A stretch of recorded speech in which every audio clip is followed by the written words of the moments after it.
Hello, welcome to Illuminations with Tina and Fee. And today, as part of our Extroversion, Introversion series, we're delighted to have a guest with us called Liz. Hello, Liz. Hello, hi Fee. Hello, would you like to tell everybody what you do, Liz?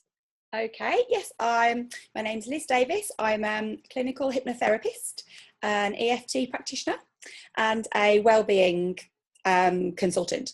And I run a business called Synergy Wellbeing. Fantastic. Oh, sorry, where, Liz? In Brighton, in the UK. You do indeed.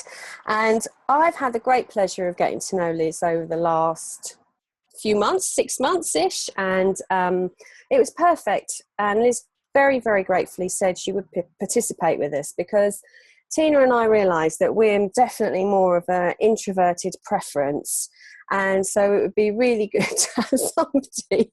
We didn't want to talk to another introverted preference person, so we thought we would bring somebody else in who was more of an extroverted preference. And we know, Liz, that you would probably feel quite comfortable with that, would you? That preference style for you? Yeah, I guess so. I'd say I'm fairly sort of balanced as well. So I'm not total extrovert, but I would say I identify far more with extrovert than introvert, definitely. So. Okay, yeah, because in the first episode of our series, we actually discovered there's a term called ambivert, which yeah, is more, yeah, you have heard about it. And that's a kind of combination of the two. And I think there's more exploring around that. Now, today I'm not in my usual place. I'm actually in Sweden, and as I was travelling through at the airport, at the station actually in Sweden, in Stockholm, I noticed a book called The Introverted Entrepreneur. And this really got me thinking because I don't know what you think about this, but it'd be interesting to hear what you say. I have a slight theory that I'm coming up with in that it was really you, Liz, that got me thinking about this because you left work not long ago and within 2 months you've got lots of clients and your business is kind of flourishing. And I actually, left work a long time ago and it's taken me a couple of years to get through it, to get through identity, to come to terms with the fact that I'm now a coach. And I think Tina would say the same. So I just don't know if you've got any response to that at all. I don't know. I think I've always been quite gung-ho and I've always just kind of got on with things. And I must admit, when I first started doing my own business, it wasn't easy at first to just like put myself out there and be brave and advertise myself, market myself. Those things didn't come naturally. I did feel a little bit cringy and a bit embarrassed. But because I am a hypnotherapist, I did some self-hypnosis and actually hypnotised myself to love being, to love putting myself out there, to really enjoy marketing myself, to feel completely comfortable and confident with that. And it helped me a great deal. And I suddenly found that I was creating Twitter accounts, creating a Facebook account, contacting magazines, newspapers, and just radio stations, and just going, hiya! Would you like to talk to me about what I do? And I just suddenly found that it just happened. I did have to actually use hypnosis on myself to, I think, get over the initial barrier. I think wow. I feel comfortable with it now, very comfortable. But I did have to do a little bit of work on it in the beginning. Well, that's got me very excited because I have got some time with you, Liz, when I get home from Sweden. So that's got me even more excited about the possibilities of what that might bring. So would you say then that if you hadn't done the self-hypnosis, that even though you were more of an extroverted preference, that actually there would still be some holding back around getting the business out there as an entrepreneur? Yeah, I think it's quite normal and quite common. And I find even from people that I would class as confident people and extrovert types, they still actually at times do find it hard to put themselves out there and to have that sort of self-belief and the sort of unwavering determination that it's going to be okay. And I think that can take work, and it doesn't come naturally to even a confident person, I don't think, because you're kind of putting yourself out there in the world as the one person going, come to me. And I think I've just learned that everybody's different, and everybody's got different skills, different history, different talents, and that not to worry about competition because we're all offering different things. And I think that's helped as well. Yes, we've talked about that, haven't we, Liz? And that's been very helpful for both of us, because we obviously are going to be doing quite a bit of stuff together. And, you know, I've been reading a lot about abundance while I was on my way here and here, so which I'll share, but it's about abundance through creation, not through competition. And I think you'll probably really resonate. So if I go back, so if you think about it, have you always been more of an extroverted preference style person, you know, from little, you know, or do you think one is born like that, or what happens, do you think? I think so. Yeah, I do think so. Because my mum tells me that when I was little, as soon as I could almost walk, I would just be off kind of doing my own thing. And if we were on holiday and there was music, I'd just be off dancing on my own, meeting people, chatting to people. And I've always been that sort of person, and that is still me to this day. You know, I love to go out, I love to dance, I love to meet new people. I think that's been a thread that has run throughout my whole life, whereas my sister's quite different to me, and she is quite the opposite, in fact. Doesn't really like meeting new people and doesn't feel that comfortable in those situations that I thrive in. So I do think it's an innate thing that you're born with. I do. Wow. So if you look at your parents, if that's okay, would you say they're more introvert or extrovert themselves, you know? Oh, interesting. I'd say my dad is definitely extrovert. And my mom she can be, she can have traits of being quite outgoing and confident. But I think essentially she's probably more of an introvert, I guess. Okay. Never thought about it before though. But yeah, so I've got more of my dad's ability to sort of just go into a group and just talk to them and feel okay with that. That's really interesting, because if I think about my parents, I would probably say they were both more introverted preference. So I wondered if that had the influence, because my brother's probably more introverted, definitely as well, preference. So I wonder whether that's part of it, whether if you have one and it's maybe in you, it can come out more. I don't know. Yeah, that is interesting, isn't it? Because if I've got both, if I've got one of each, then that makes sense that me and my sister might be, you know, one of each. But, you know, is that something that's in your genes, or is it something you learn? But I don't think I learned that. I don't think I learned to be confident because from looking at my dad. I really don't think that. I think it was something in me that I just wanted to enjoy myself and get out there and do stuff and have adventures. I've always felt the same. And that just feels like something that's inside me. And I must say, Liz, that it's so breathtakingly beautiful to come into touch with that, you know, and that's what I'm really enjoying about getting to know you, because you just have this amazing view on life, and I'm like, wow, I want some of that, you know.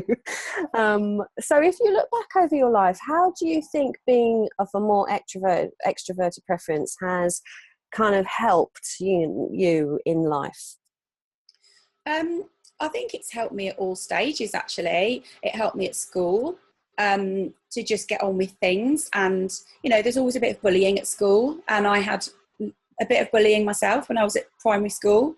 But I think my character just kind of flipped that off almost and just got on with things and found friends that liked me for who I was. And I just sort of let the bullies get lost.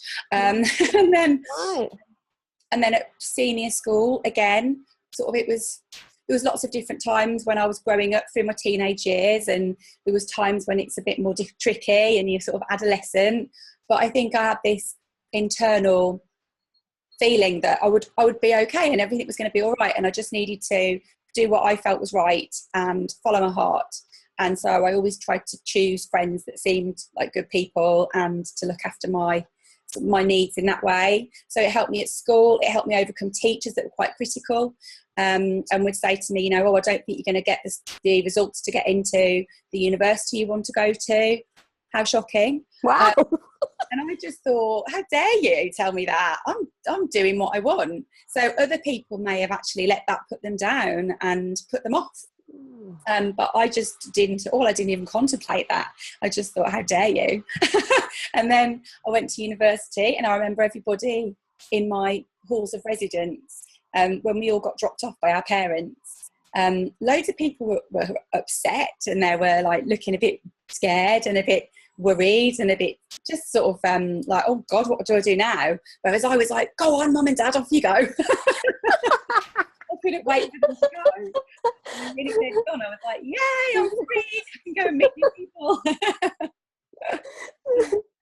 So yeah, and actually you used the term, and I hadn't thought about it before, you using quite a bit interchangeably confidence and introversion preference. So for you there seems to be some connection. I think so. Well, I think having that, if we can call it extroversion preference, what it's done for me is made me confident to be who I am and to just be me and to feel that that's okay. And I think that's a really big thing to be able to do, because a lot of people find that hard. Yeah. And there is kind of like a growth around people understanding more introversion. Like there's a book also, Quiet, so I apologise, I can't remember who it's written by. Yes, and obviously the book at the station, because what's kind of come about is that the Western world in particular embraces more extroversion preference people and hasn't really quite understood introverted preference types, as being more quiet and internal thinking and, taking our time sometimes to get somewhere because we have to, which could be a belief now thinking. So I don't know what you think about that. Yeah, it's true, because you can be very confident but introvert, can't you? I know a lot of people that are very confident in what they do and in who they are and their introvert preference. So it's funny, I think I just put the two together for me because I think being comfortable in groups and being comfortable with lots of people has led me to develop more confidence maybe. So it's about one, because I see introvert and extrovert as kind of levels of arousal that you can cope with. Okay. So introverts sort of, they get enough arousal from their own world, their own thoughts maybe, and what's going on within them, and that can be enough to cope with. Whereas an extrovert, let's say me, I don't think that much, I don't really worry about stuff that much, and so I actually get stimulation and get excited by stuff that's going on outside and by meeting people and having experiences and throwing myself into situations that I'm going to just have some kind of experience in. So yeah, that's the way I see the difference between the two. That's wonderful, Liz, thank you. And you've got me thinking, because of my NLP practice background, that we call people in time and through time, and the people that are through time kind of have that, Janus position where they look forwards and back. And often now we know through mindfulness, if you're not in the moment, you're often regretting the past and worrying about the future. But it sounds like you're really in time, you're so in that moment, enjoying it and having fun.